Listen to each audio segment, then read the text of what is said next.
Sejam muito bem-vindos a mais um Caras Bem-Estar. Eu sou a Rita Contarelli e hoje a gente veio falar de um assunto extremamente importante, muito necessário, que é a depressão, que é muito conhecida agora como também o mal do século. E para responder todas as dúvidas de vocês, eu vim acompanhada do Dr. André Brunoni. Primeiro, doutor, muito obrigada por tirar esse tempinho aqui para conversar comigo e esclarecer as dúvidas do nosso público. Imagina, Rita, é um prazer estar aqui. Ai, obrigada.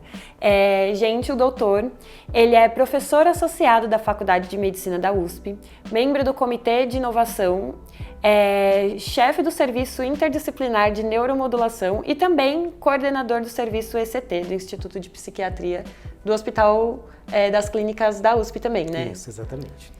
E aí, pra gente começar a nossa conversa, a nossa entrevista, eu queria entender um pouquinho mais, porque eu escuto muita gente falando sobre tristeza, depressão, como se fosse a mesma coisa. E aí, queria começar mesmo do básico, entendendo qual a diferença, como eu sei que eu tô com depressão, que eu não tô apenas triste. Pois é, essa é uma pergunta muito interessante que sempre se faz mesmo, e na verdade a gente usa termos diferentes, o mesmo termo para querer dizer coisas diferentes. Eu tenho um colega psiquiatra, o Christian, que ele fala que tem a depressão com D minúsculo e a depressão com D maiúsculo, e acho que isso passa bem essa noção, né? Então, a depressão com D maiúsculo é o que a gente chama na psiquiatria de um transtorno mental. A gente não gosta de chamar de doença, porque a gente não conhece direito a base, né? Não é uma doença que nem um câncer, digamos assim, mas é um transtorno. E aí tem uma definição da depressão maior, o transtorno depressivo maior, tem uma série de critérios. A gente chama de critérios maiores e critérios menores. E aí os critérios maiores tem dois. Um que é o humor deprimido, que a gente pode entender como tristeza, mas que também encaixa uma definição de irritação ou uma disforia, que é um certo incômodo, e anedonia, que é a falta de prazer em fazer as coisas. Então aí a primeira coisa, um dos sintomas da depressão com D maiúsculo é a tristeza, a depressão com D minúsculo, mas isso por sua vez não fecha o diagnóstico de depressão. E a tristeza, por sua vez, é uma emoção, né? Um estado afetivo que é normal ter, todas as pessoas vão ter ao longo da vida. Depressão com D maiúsculo é mais do que uma tristeza, já é um transtorno psiquiátrico. Quando eu começo a ter os sintomas, quais são os principais sintomas que... É que assim, quando a pessoa faz acompanhamento com terapeuta, com psicólogo, eu acho que isso acaba sendo uma coisa que já vem sendo construída e acontece até a indicação a um psiquiatra, é diferente. Mas se você não faz um acompanhamento, quais são os sintomas que fazem levantar aquela luzinha e falar, olha, acho que tem alguma coisa mais séria, não estou apenas triste? Entendi. Isso tem a ver com aqueles critérios que eu comentei com você. Na verdade, a gente pode entender de diferentes maneiras, mas o que os psiquiatras acabam seguindo num primeiro momento são esses critérios diagnósticos. Que aí um é a tristeza, outro é a anedonia, que é a falta de vontade ou falta de prazer em fazer as coisas que antes eram prazerosas para o indivíduo. Então, sei lá, a pessoa gostava de tocar piano, ou jogar futebol, ou ver TV, e aí para de ter vontade, ou para de ter prazer em fazer essas coisas, fica meio no automático. E aí tem uma série de sintomas que a gente fala que são acessórios, porque só metade deles tem que estar presente. Então aí é ansiedade, dificuldade em dormir, ou dormir demais, alteração do apetite, tanto comer de menos quanto comer demais, um humor não só deprimido, mas com conteúdo pessimista, diminuição da libido, eventualmente ideias de suicídio ou de planejamento suicida. Acho que esses são os principais. E aí eles têm que estar presentes por mais de 2 semanas, tem que ser uma intensidade que incomoda a pessoa. E aí também é bom lembrar que nem sempre vai preencher os critérios, pode ser que a pessoa tenha, sei lá, só tristeza e falta de prazer em fazer as coisas, mas é tão intenso que você já pode diagnosticar. E aí também não pode confundir com outras causas. Então, a pessoa se estiver numa condição de luto ou estiver fazendo algum tratamento, por exemplo, quimioterapia ou algum tratamento que deixa a pessoa pior do ponto de vista orgânico, aí também a gente não vai fazer esse diagnóstico. Eu já escutei muito, e aí eu queria que você me falasse um pouco se isso é um mito, que é Tá. até um preconceito talvez, mas de que depressão é uma tristeza sem motivo e a tristeza tem um real motivo, por exemplo, um término, alguma coisa assim. Isso tem a ver ou nada a ver? É interessante essa pergunta, assim, porque é difícil, teoricamente, sim, a depressão é aquilo que fala, a pessoa pode ter uma vida perfeita, ser milionária, nunca ter passado por trauma na vida e mesmo assim ter depressão, que a gente falaria do nada, pode até ser, mas se vasculha um pouco, aí, que nem você falou, vai fazer uma psicoterapia ou acompanha com um psiquiatra, sempre vai ter algum motivo. Talvez o que as pessoas queiram dizer é que existem motivos muito fortes, muito evidentes para ficar triste, então vai de novo luto, ou teve um término de relacionamento, perdeu um patrimônio, alguma coisa assim. E aí, às vezes, é um motivo, entre aspas, bobo, né? Mas uma pessoa que já tem uma vulnerabilidade, aí vai desenvolver um quadro depressivo, mas eu diria que algum motivo externo a gente sempre consegue atribuir. Exatamente. E uma coisa que a gente conversando aqui me veio na cabeça, e era até uma dúvida que eu também tinha, as pessoas elas têm predisposição genética à depressão. E sabendo disso, por exemplo, se os meus pais têm, é possível fazer alguma coisa para evitar alguma coisa desse jeito? Ou, sei lá, só um acompanhamento com uma psicóloga já resolveria? Tem uma questão de herdabilidade também, né, que a gente chama. Da depressão, ela não é tão alta, seria por volta de uns 20, 25%. Também depende de como você vê, né, o copo meio cheio, meio que vazio. Eu acho que já é até um pouco alto, bastante. Mas pensar que 3/4 não vão ter. Né? Mas aí eu diria que seria assim, mais alguns momentos estressantes da vida. E aí a gente sabe que depressão muitas vezes começa na segunda década de vida, então acompanhamento, se for pensar, é interessante que tenha no ambiente escolar, então um pedagogo, um psicopedagogo, e do resto a gente não chega a recomendar um acompanhamento específico para as pessoas. Assim, a gente até fala que, por outro lado, também depressão e transtornos mentais são muito comuns, 25% da população vai ter, e não vai ter psiquiatra para tanta gente. Todo mundo. Assim. Então, o que a gente recomenda na faculdade de medicina é que os médicos não psiquiatras também aprendam a fazer diagnóstico e perguntar sobre sintomas depressivos. Então, se tiver um bom médico acompanhando alguém te acompanhando, aí já é o suficiente. Outra dúvida que eu também tenho, e que eu já ouvi muita gente falando sobre isso, é sobre a alteração química que a depressão causa no nosso organismo. Aí eu queria que você explicasse um pouco para o nosso público e queria entender também um pouco melhor como que funciona isso. É real mesmo? Há uma alteração química quando a pessoa tem depressão? Descobre isso através de exames? Como funciona? Então, aí é uma questão interessante, porque sempre vai ter uma alteração química, queira ou não, a gente está falando do nosso organismo, do cérebro, né? Aí teria várias teorias, se falava aquilo da serotonina, da dopamina, noradrenalina, mas a gente sabe hoje em dia que é muito mais complexo do que isso, né? Então tem vários hormônios envolvidos, tem vários neurotransmissores e a gente não consegue fechar uma única causa bioquímica ou biológica para isso, e até por isso, assim, a gente no momento também não tem diagnóstico disponível que não seja conversa clínica. Né? Então, por exemplo, o exame genético, esse tipo de coisa não vai adiantar em nada para fazer o diagnóstico de depressão ou de outro transtorno mental. Existe um preconceito em volta disso, em cima dos medicamentos. Sim. Eu vejo muitas pessoas com muita resistência, que têm medo de causar uma dependência. Os remédios para depressão, eles causam dependência mesmo?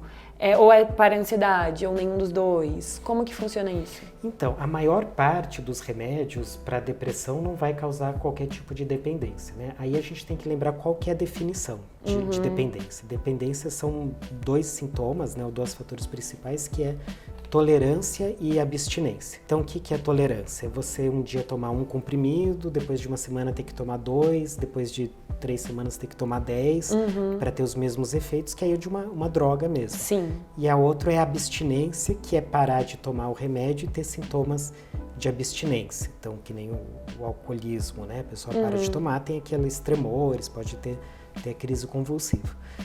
A maior parte, eu diria assim, 99% dos antidepressivos, dos remédios para depressão, não vão gerar nem tolerância, nem abstinência. Em alguns casos, tem remédios muito específicos que pode ter algum efeito nesse sentido, e o que mais faz ter tolerância e abstinência, que podem viciar, digamos assim, são os benzodiazepínicos, que muitas vezes são utilizados para insônia.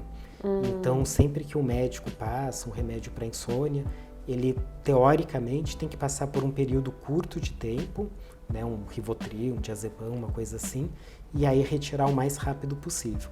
Mas os antidepressivos, mais rápido assim, 6 semanas, 8 semanas.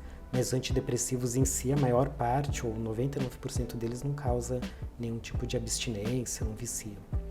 Isso eu acho que é uma coisa muito importante de sempre enfatizar para o público, porque até como comentário pessoal mesmo, eu vejo muitas amigas minhas tendo muito medo de ir ao psiquiatra, porque acha que indo ao psiquiatra ele vai passar um remédio e aí vai ficar o resto da vida tendo que tomar o medicamento. E na verdade não é assim, Sim. Né? Não é necessariamente assim. Muitas vezes a pessoa tem que tomar um remédio, talvez por 6 meses, um ano, pode parecer um tempo grande, mas não é pro resto da vida. Outra coisa que eu queria também conversar com o senhor é sobre depressão pós-parto. Certo. Queria entender um pouco melhor, que a gente vê muito que tem aquele baby blues. Qual que é a diferença? Como eu sei que eu estou desenvolvendo uma depressão pós-parto e não é o baby blues, o período pós-parto, aquele habitual, digamos assim. Pois é, isso é interessante, né? Que depressão pós-parto, quando a gente vai olhar, metade das mulheres já tinham antes. Então, faz o diagnóstico, já tinha ou durante a gravidez ou antes da gravidez. Então, isso é interessante diferenciar, até porque se já tinha antes, já tem motivo para tratar. Mas o que a gente sabe é que tem uma grande alteração dos hormônios, né? Dos níveis hormonais, e aí tá num estado. E aí depois o bebê nasce, em 24 horas, em 12 horas mudou tudo, né? Todos os hormônios modificaram a produção deles ou interromperam. E aí essa queda abrupta, isso sem falar em todo o fator do parto em si, de ter uma nova pessoa para cuidar e assim que muda completamente a vida, muda né? Completamente a vida, não tem como.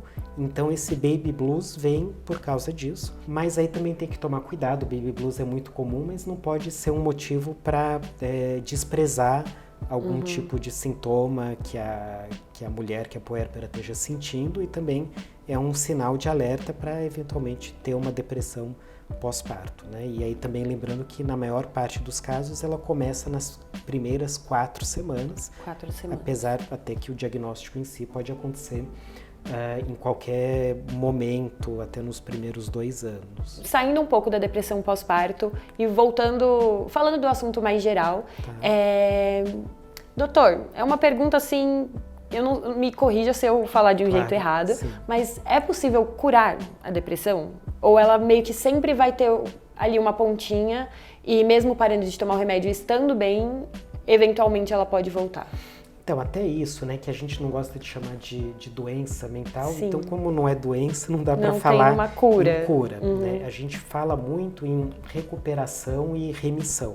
Então, remissão seria quase o sinônimo de cura, tá? Que aí passou o episódio depressivo, a pessoa tomou remédio 1 ano, mais ou menos, e aí, entre aspas, né, ela está em remissão, ela está curada. O que a gente vê? Que cerca de metade das pessoas não vão ter outro episódio, e aí outra metade vai ter um segundo episódio. E aí desse segundo episódio, metade de novo não vai ter mais, ou seja, né, 3, 4, 75% das pessoas vão ter só 2 episódios ao longo da vida, e 25% vão ter mais de 2.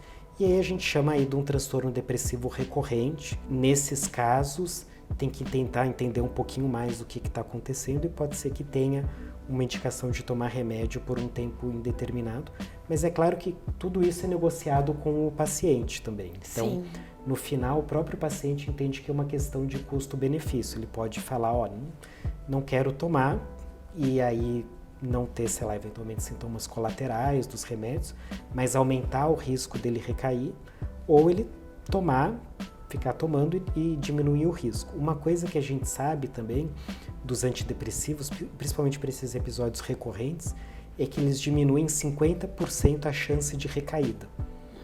Então, é um fator interessante que a pessoa pode colocar na balança. Olha, o que quer fazer, aí também decide se foi uma depressão com características mais graves ou se está num momento mais delicado da vida. Uma coisa que a gente sabe muito é que psicoterapia também ajuda muito a prevenir novos episódios de depressão. Uma coisa que eu acho muito legal pontuar para o nosso público é sobre o CVV, que eu acho que é sempre importante passar essa informação além, que é o Centro de Valorização da Vida, que, para quem não sabe, ele fornece apoio emocional 24 horas e gratuitamente, que pode ser por meio de telefone, tem o chat ali online. A gente deixa aqui as informações aqui abaixo, mas que eu acho que é muito legal se você está precisando conversar e não tem acesso a um psicólogo, não tem com quem conversar, às vezes não se sente à vontade de falar abertamente com um amigo, com um familiar, sempre pode entrar em contato com o pessoal do CVV, que eles estão sempre disponíveis para bater esse papo, para conversar com as pessoas, né? E até interessante isso que você lembrou, que não se resume, entre aspas, só o psiquiatra, o psicólogo, ter uma rede de apoio e o CVV em si, mas uma rede de apoio familiar ou enfim, né, da igreja, de algum círculo de amigos é muito importante, ajuda muito para essa pessoa que está em crise, que você falou, né, que vai recorrer ao CVV, por exemplo. Como lidar com algum familiar, algum amigo, alguém do trabalho que tem depressão? Ou até ansiedade ou algum outro transtorno. Como eu posso mostrar que eu estou do lado ali da pessoa apoiando, evitar comentários diminuindo, né, a dor do outro, o sentimento do outro?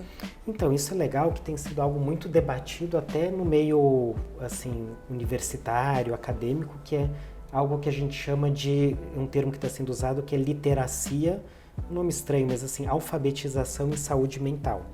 Então, que nem você saber, né, reconhecer um infarto que a gente ensina para as pessoas, ou reconhecer um derrame, cada vez mais tem se ensinado isso, né, alfabetização em saúde mental. E aí, de novo, o melhor momento de ensinar é no colégio, no ensino médio, quando começa a aparecer isso. Então, tem várias maneiras de desenvolver. Hoje em dia tem sido desenvolvidos muito aplicativos de bem-estar. Caramba, que ou legal. Mesmo vendo entrevistas como essa no YouTube, né, tentando conhecer mais o assunto, já é uma maneira de construir a awareness, que a gente chama, né, construir conhecimento sobre o tema. Então, começar a reconhecer os sinais, os sintomas, entender quando a pessoa está um pouco pior, e aí você vai notar no dia a dia familiar, por exemplo, se ela começa dentro de casa a acordar mais tarde, a ter menos disposição, querer dormir o tempo todo, chorar sem motivo. Também aquela pessoa que gostava de sair de final de semana, viajar, querer ficar mais em casa, parar de ler, não ter concentração para fazer as coisas. Aí começa a notar que isso está acontecendo e é um pouco mais grave, digamos assim, do que tristeza. E no trabalho a gente sabe que quando uma pessoa começa a ser afastada muito do trabalho, que é o absenteísmo, ela deve ter alguma condição de transtorno mental. A gente sabe que a principal causa de afastamento no trabalho hoje em dia são dos transtornos mentais. Caramba. Até mais do que dores, né? Antigamente era o LER, né? O lesão por esforço repetitivo. Hoje em dia até depressão é a principal causa. E aí também tem a questão do presenteísmo que a gente fala hoje em dia. Até que a pessoa tá lá no trabalho, mas ela não tá lá. Né? Tá com a cabeça em outro lugar. Então aí também são sinais, entre outras coisas, né? Claro, insatisfação com o trabalho, essas coisas, mas pode ser um sinal de alerta para depressão.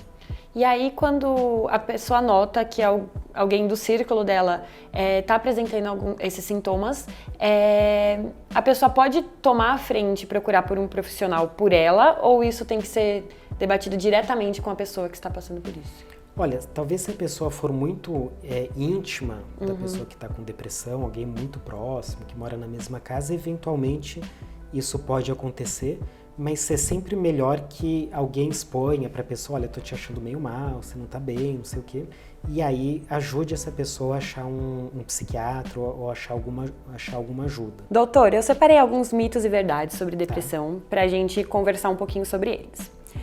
O primeiro, mulheres são mais propensas à depressão, é verdade?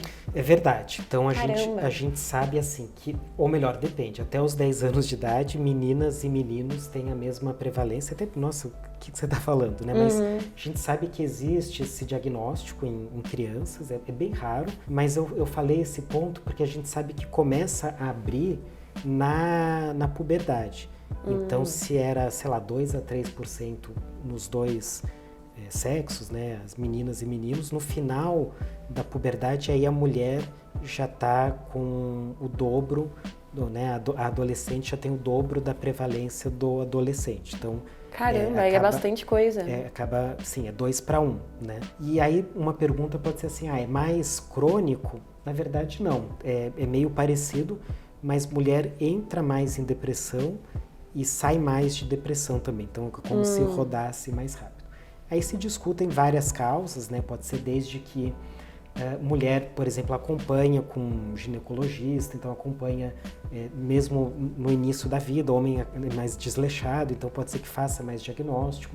Tem essas condições da depressão pós-parto, depressão durante a gravidez, então isso talvez aumente a carga também da prevalência. Mas e outra coisa são as condições da sobrecarga, né? O double burden que a gente fala das mulheres, né? Elas trabalham, tem a obrigação da rotina. Trabalho de casa, trabalho fora. Exato, então isso também sobrecarrega. Então teria várias condições aí que fazem com que mulheres tenham mais do que homens. Entendi. Crianças não podem ter depressão. Aí já é um mito, assim, é baixo, né? Mas crianças podem ter também. E as crianças, elas podem tomar os medicamentos normalmente? Pode dar alguma repercussão, refletir no futuro? Tem alguma coisa assim? Para criança é mais complicado, a gente tende cada vez mais a não dar remédios para criança e tentar modificar muito mais o contexto familiar e o contexto social ou da escola da criança. Tá? Tem alguns casos, né, de mais graves, então que é uma depressão associada a um autismo, a um TDAH, e você acaba entrando com remédios, mas a depressão simples, digamos assim, ou como único diagnóstico, cada vez mais a gente não prescreve o remédio, mas claro que se for necessário pode ser feito. E aí os sintomas são os mesmos dos adultos, e aí os pais eles têm que se preocupar com aquela questão, tá dormindo muito, ou talvez tendo insônia, tá ficando mais agitado, ou tem algum sintoma que na infância é diferente? É diferente, né? Então é diferente, por exemplo, essa tristeza muitas vezes é mais uma irritação que se vê, não é bem uma tristeza. Como tem uma interação muito maior com os pais e na escola do que em qualquer outro ambiente, então muito relacionamento com os pais começa a ficar prejudicado. A gente sabe que crianças, elas têm um sono diferente, então elas naturalmente acordam mais tarde, principalmente adolescente, né? Vai dormir mais tarde e acorda mais tarde. Então isso do sono pode não ser uma medida tão fácil. Entendi. Então é um diagnóstico um pouco diferente. Depressão, síndrome do pânico e ansiedade têm o mesmo tratamento?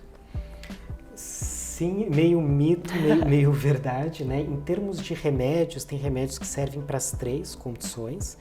Elas podem estar associadas, então a terapia pode ajudar as 3, mas digamos que depressão pura, ansiedade pura e síndrome do pânico pura, elas teriam tratamentos que podem ser iguais, mas podem ser diferentes.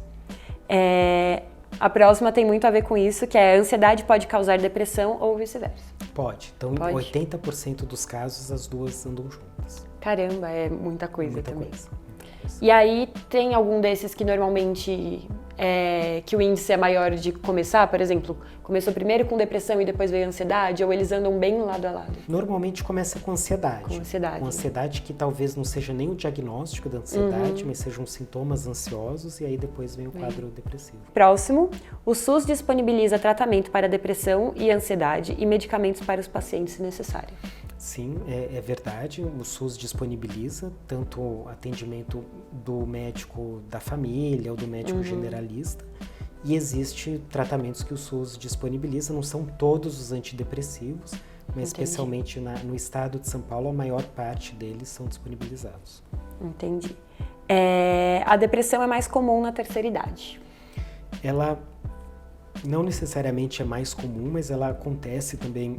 Ela é mais comum em quase todas as faixas etárias, dos 5 aos 80 anos, é o diagnóstico psiquiátrico Caramba. mais importante. Não se diria o mais comum, mas é o mais importante. Acontece na terceira idade. Também na terceira idade vai ter situações diferentes, particulares. Aí queixas de memória, de concentração, de raciocínio são muito mais importantes do que nos adultos. Então pode até confundir com um quadro demencial. Tem até que fazer essa diferença.